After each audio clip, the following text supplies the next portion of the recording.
Welcome to the Real Talk Podcast, where we create conversation and community among real people about everyday issues. This is a place for you to hear truth, connect with others, and find answers to your questions.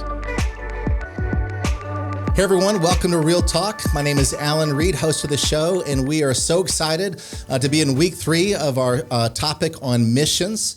And today we have with us both Kendall and Betsy Johnson on the show. But before we introduce them, I just want to remind you guys that if you are watching us, please like, subscribe, and share. When you do that, not only will you see our future content, but it will also help expand our reach to other people as well. And so thank you for partnering with us in that way. And before we get started with the topic of missions, you two, first of all, thank you for joining us. And I want to give an opportunity for those of you who don't know you to get to know you a little bit. So I did something that most creeps do, and that's get on Facebook and check you guys out a little bit. Nice. I know you guys, but I learned a few things.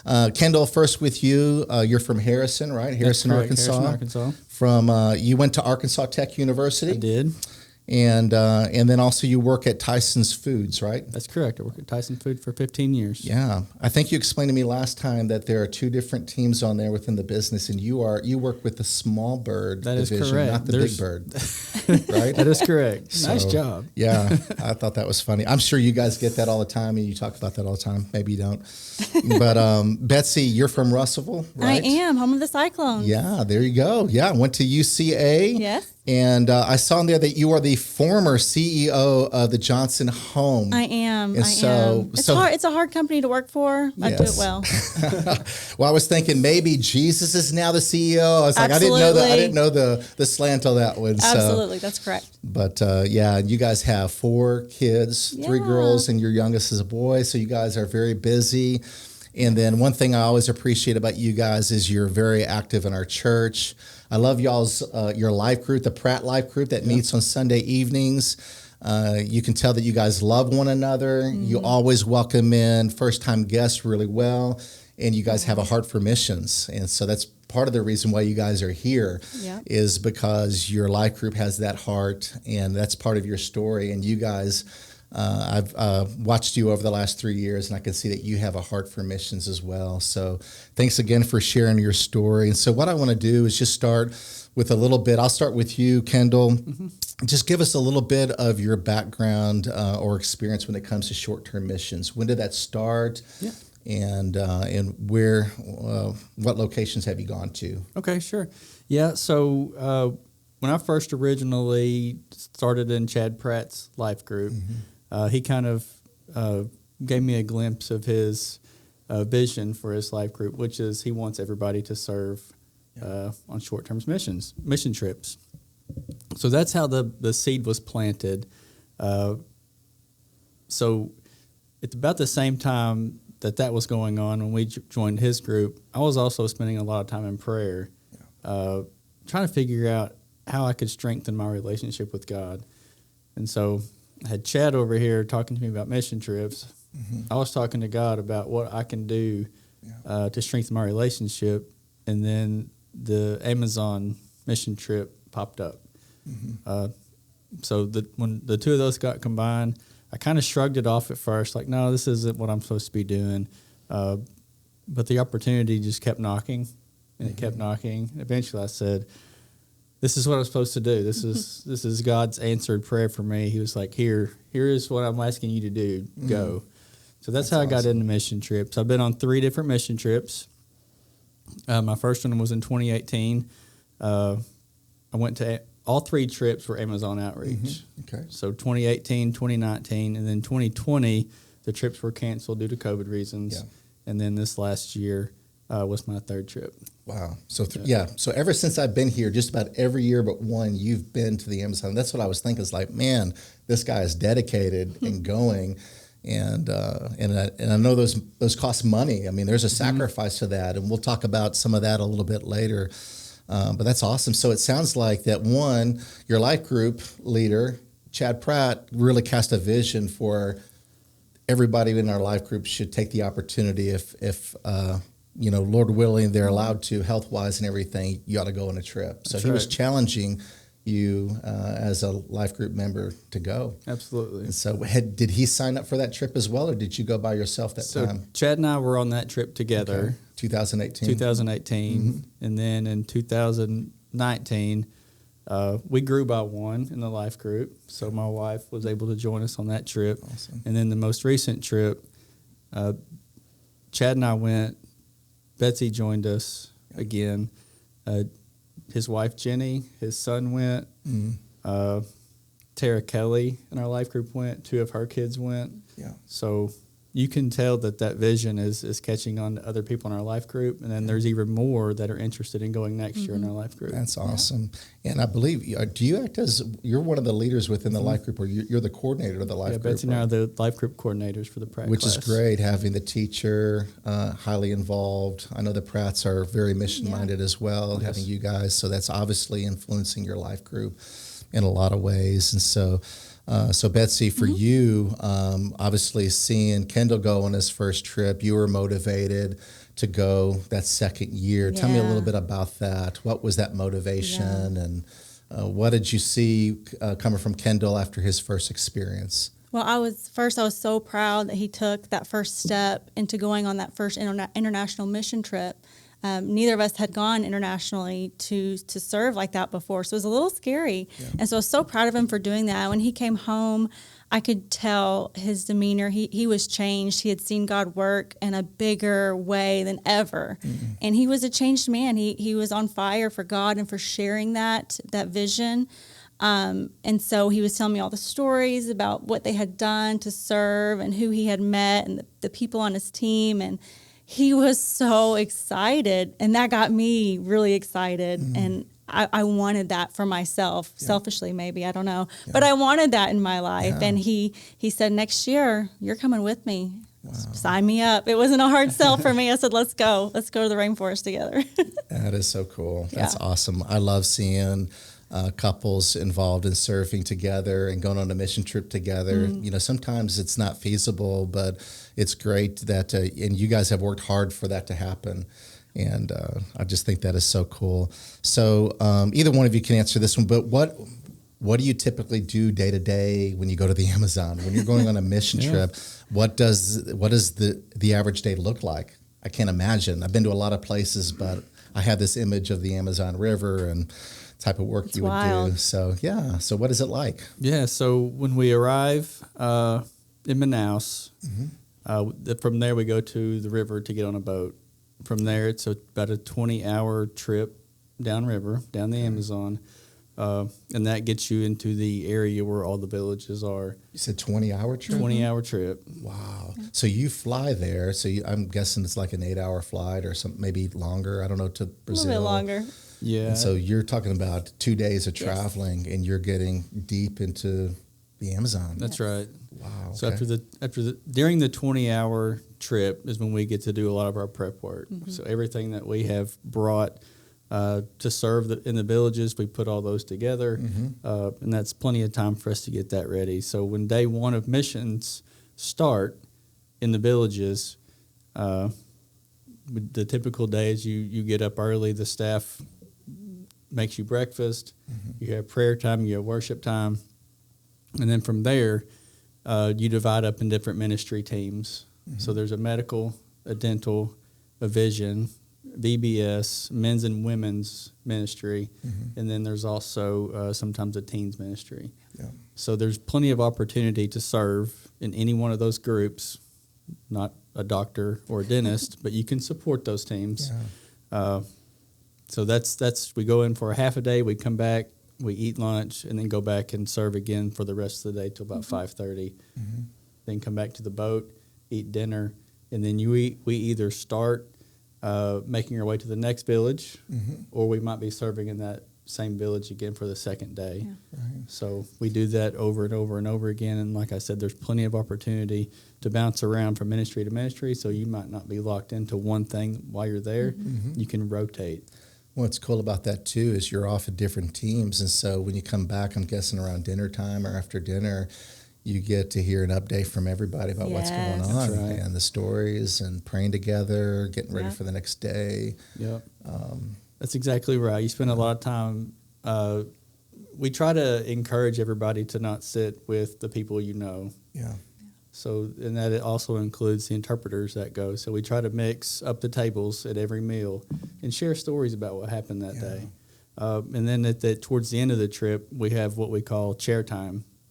And that's when you are in a chair speaking to the entire, all the team members on the boat, and you tell what most impacted, how the trip impacted you the most on that during the time that you were in the villages. So there's plenty of share time, but yeah, every day is different. And we have all those ministry opportunities, but the Amazon offers a really unique opportunity where every trip I've been on, I think you too, we've been able to donate at least one water well to a village that has no access to clean water. They're drinking out of the river and getting all the river things inside of them. And so we have the opportunity to just really pray over the water well, see it get installed, and see it first come to life. And it just really is very impactful for those villagers. That's right. Yeah. It is. You talked about the chair, or where you sit in the chair and share. This is a perfect segue into that, because my next question literally was, how have these trips impacted you? What is your favorite memory when you look back on the last 2 to 3 years? So yeah, what's your favorite memory? How's it impacted you? Well, let me tell you about my favorite memory, and most of mine revolves around food. I know that's really surprising if you know me, but so I thought about this question a lot, and the memory that comes back to me is from our last trip. We have a team member, a Brazilian team member, who served as a translator for us, but she's passionate about food as well. We got along great. And she's also passionate about teaching women in the village how to cook, especially from local ingredients, not just for themselves, for their families, but to sell and to earn income from that. And so one morning she was walking around and noticed the woman had a nice kitchen, very surprising. You see just fires normally for cooking there. But she had a stove, an oven, a propane oven, and she had a nice kitchen, and it just kind of took her by surprise. So that lunchtime we were talking, and she gathered some of us together and said, I think I want to teach these women how to make bread. I think we could do this here. And usually there's not an opportunity for that. And so we kind of had our plan together, and we went out there and we gathered all the ladies, and we were stuffed into this small house. There's a dozen or so women, and the hot stove is going. So it's fun. It's a fun time. And she's teaching them how to make this bread. It's very simple, but just teach them how to do it, all the ingredients. And we start talking a little bit about, growing up and how I was, watched my mom cook when I was young. She taught me all these things, but not only that, she taught me about Jesus. That's how I got to know about God and Jesus. And you as moms, you have that same opportunity to not just pass down your wisdom of this river and the wisdom of that you've gained, but tell them about God. Tell them about Jesus. That's how this is going to spread from generation to generation. Don't be scared to do that. Yeah. And we're girls, we're all crying, it's a great afternoon, and we start kneading this bread, and one of the pastor's wives there just starts breaking out into song, and surprisingly, all the women knew it, and they were singing in Portuguese, and us Americans figured out what they were singing. We started singing in English, and it was the most beautiful time of worship I have ever been a part of, and I will never, ever forget that. It was just a really sweet time, and they encouraged us greatly that afternoon. And that just brings up the whole topic of when you go on a trip like this, sometimes you're just reminded how big the church is. Yeah. And that every Sunday, and of course that starts at a different time, but around the world, but you got people worshiping the Lord in different languages and different places. And so that is awesome. Yeah. That's cool. Kendall, how about you? So my favorite memory, it was also on this last trip. So when we go, the river is really high, which makes fishing really hard. Yeah. And that's typically the way most of these villagers eat is by fish. So when we visited this particular village, you could tell that the people in the village were hungry. Mm-hmm. So while we were doing our day-to-day evangelism, the pastor that we partner with, he decided to go make rounds in the village and just go visit people in their houses. And so when he got to this one particular house, he noticed that they had their fire lit. So he started talking to him about how they were doing, and they mentioned the fire. Like, why do you have your stove lit? Are y'all fixing to eat? And the people in the house were like, no, we actually don't have anything to eat. But what we do is we start our fire, and we know that God is going to provide a meal that day. So Wow. it just speaks to the volume of faith that some of the people that we get to work with and minister to, Yeah. and like Betsy said, they bless us more than what we do for them as far as a spiritual blessing. So in that same trip, we had probably 7 food bags, very large food bags that we got to distribute to different families within that village. So they had their fire lit, not knowing that they were going to receive months worth of food Yeah. that day. Wow. So that definitely is my favorite memory from the last 3 trips that I've been on. That's cool. Yeah. That's one thing that's exciting to me when I go on a trip is I always ask how many of you this is your first time to go on a mission trip. And this last one I went on wasn't overseas. It was, in Colorado, but half of our team had not gone before. And so I love seeing obviously the impact that a team makes there with the locals wherever, if it's in Colorado or in Amazon, it's always awesome to see. But I also love to see the impact it makes on individuals. And obviously these trips have had a huge impact on you guys. Yeah. Yeah. And you've brought that back to our church, and you're great examples for all of us, for sure. So I thought this was interesting. When we first talked, kind of a pre-conversation, a couple of days ago, you shared a little bit about how you got your kids involved. And this part really excited me because I don't think we think of this very often. It's like when one of the adults goes on the trip, really the whole family's impacted. They're gone for the week or 2 weeks, however long that is. But not only that, but they could participate. And so tell me a little bit about that experience involving your kids. What did you guys do, and how did you see that impact them? There's a lot of opportunities for kids to get involved in many ways.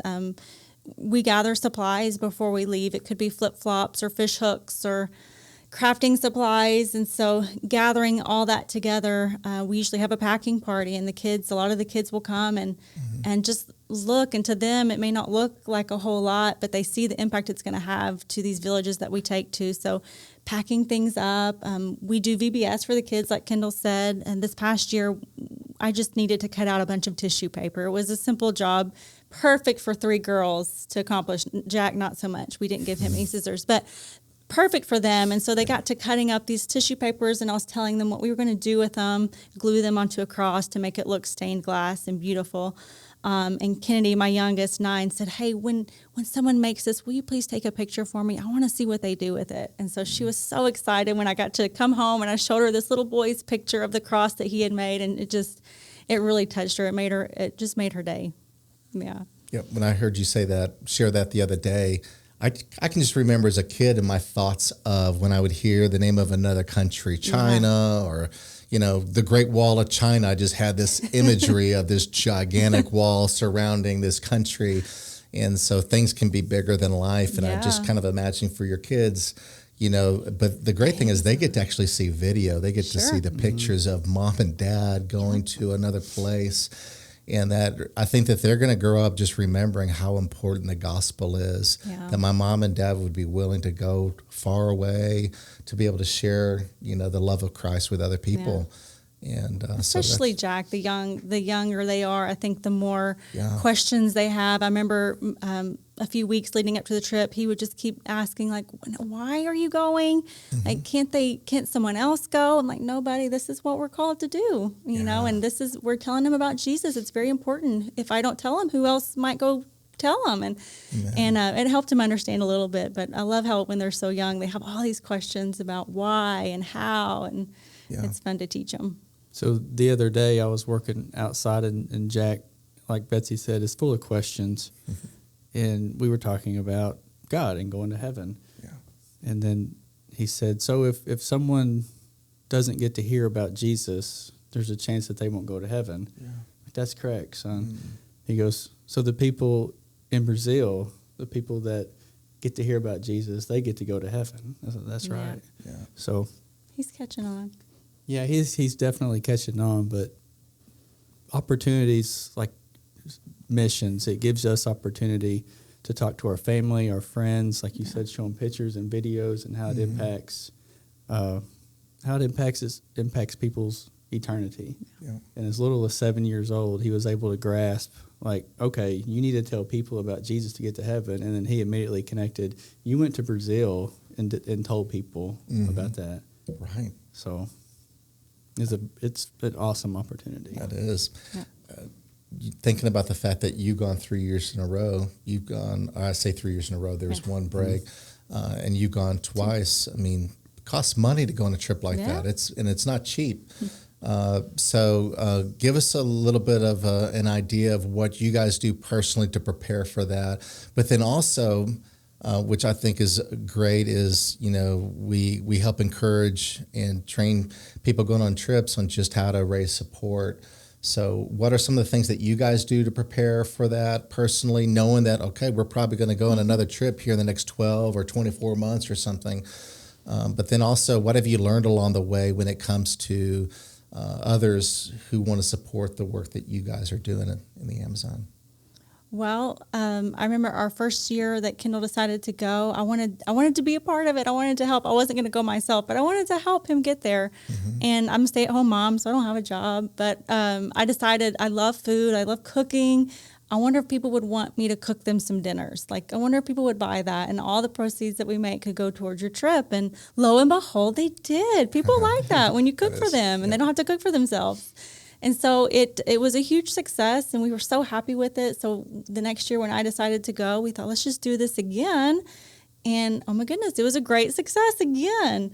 And the last time we went, I mean, it just like keeps doubling and doubling and tripling. The last time that we did this food fundraiser, I had to call in the troops. I had our neighbors, I had my parents, I had their parents. We had kids in the kitchen. That's another thing the kids can do.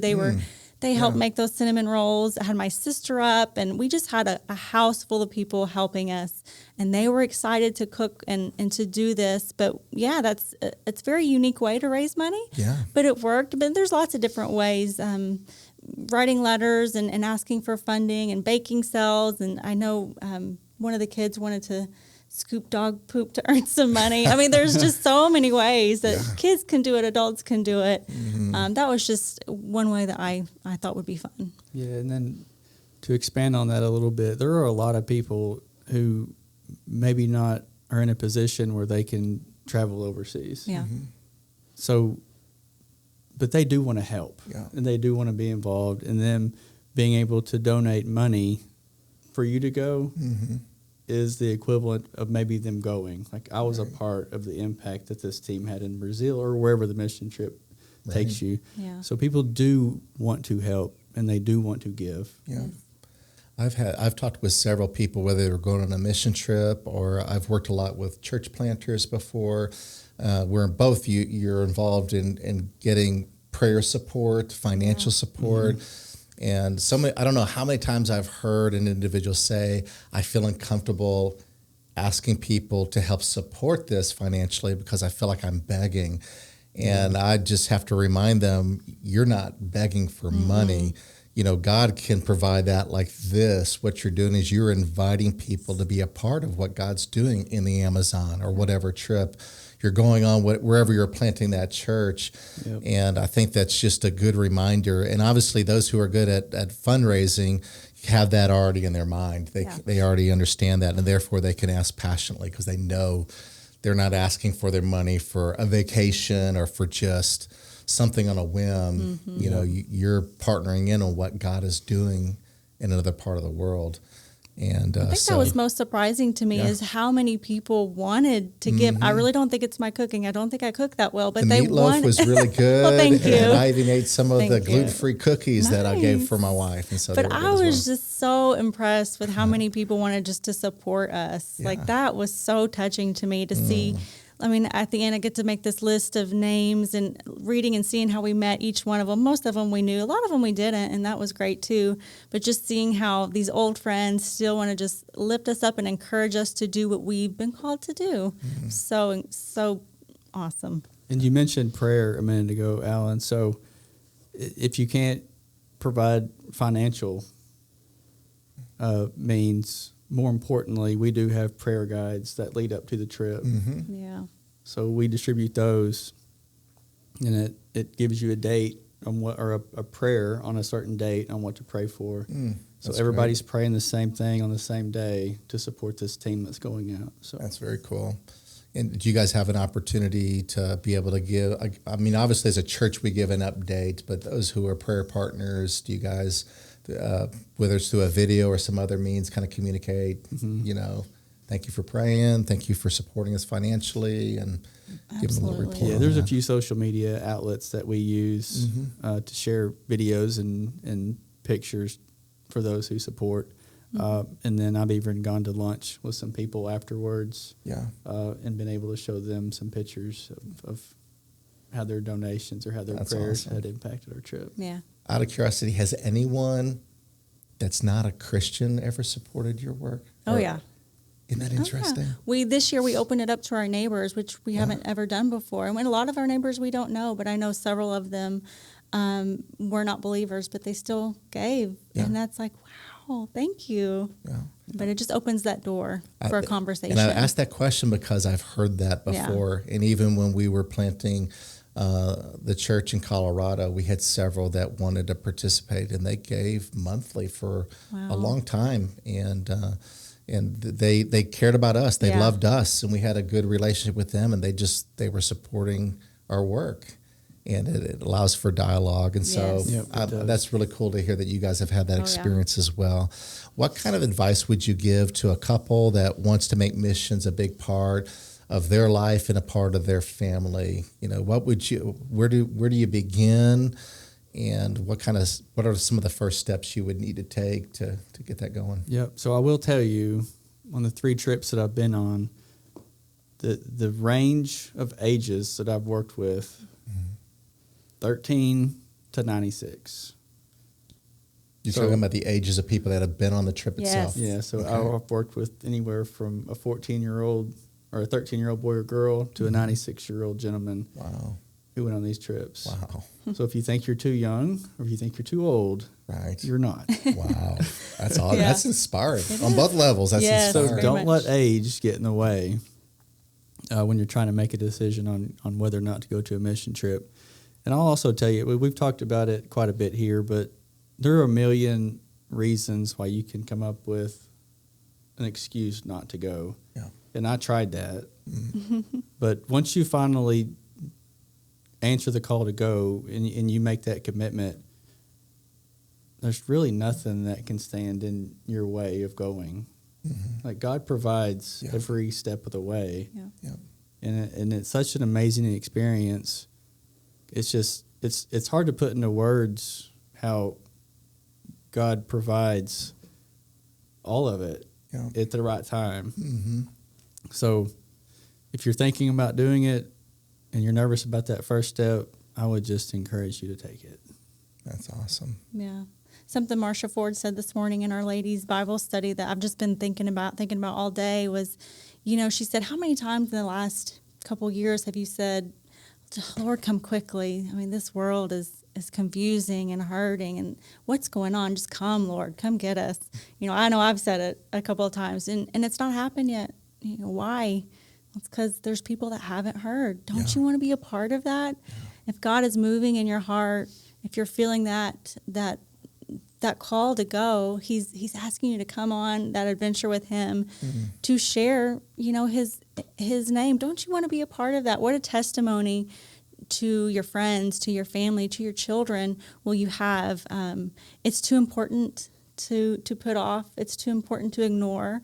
And like Kendall said, just take that first step. Our church is so great with having lots of information. They want you to have all the information needed, although you really don't need it. Just do it. Just go. But come to one of those meetings and just listen to people who have gone where you're interested in going. Listen to their stories and And yeah, get that information that you need, but don't hesitate. Don't let anything stand in your way. No fear or obstacle. Just decide to go and get that information and do it. Yep. What if you feel like you're kind of a young Christian, or you don't know a whole lot? Maybe you haven't memorized, the entire Bible, and What? You haven't? right? But some people just feel inadequate. Like, I'm not ready for something like this. What would did you guys feel ready for your first one? No. And what would you tell that person that just doesn't feel ready? Like, maybe they don't know enough. When we made the decision, or when I made the decision to go on my first trip, the amount of support that fellow Christians gave got me to feeling better about going. Mm. So I had Chad with me. Jerry Bolander comes to mind. He was on our first trip. Wade. He is an amazing person in his support that he gives to fellow missionaries. So there's always somebody there that's going to support you along the way and make you feel at ease about the situation that you're in. You're never going to be thrown out there by yourself saying, good luck. Yeah. Go win them. There's always that team. And that was me before my first one. I was very hesitant to just speak up about my faith or pray out loud. Are you kidding? No way. I'm not going to do that.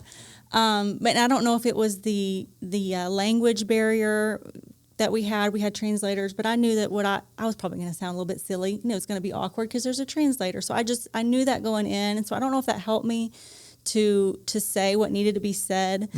But I just remember going in thinking, it's simple. This is not complicated. I don't need to know the whole Bible. I may not have, if they have questions, I might not have the answers, but it's okay. It's simple. This message is simple, right?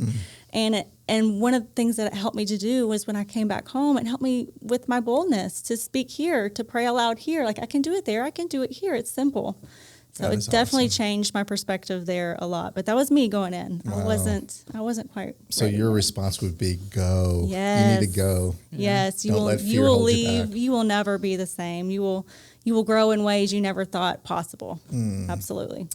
Well, thank you guys for Yeah. coming and sharing. I knew that if I were to get you up here and to share, that there would be a lot of good things that you would be able to share with us. So thank you for your faithfulness in our church, for being an inspiration to me. I mean, the reason why you're here is because you've been noticed by others by doing that. And that doesn't make you guys special, except for you've said yes, you've responded with yes, whatever you want, God. So thank you guys for that. I want to thank those of you that are watching and just encourage you if God is tugging on your heart and encourage you to go on a trip, then lean into it.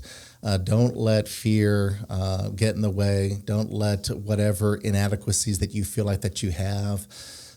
God uses weak people like us, right? Yes, absolutely. And that's the fun part. God could do this all by himself, but yet he's chosen an imperfect church and imperfect people to be his witnesses and to share the gospel. And so just want to encourage you with that.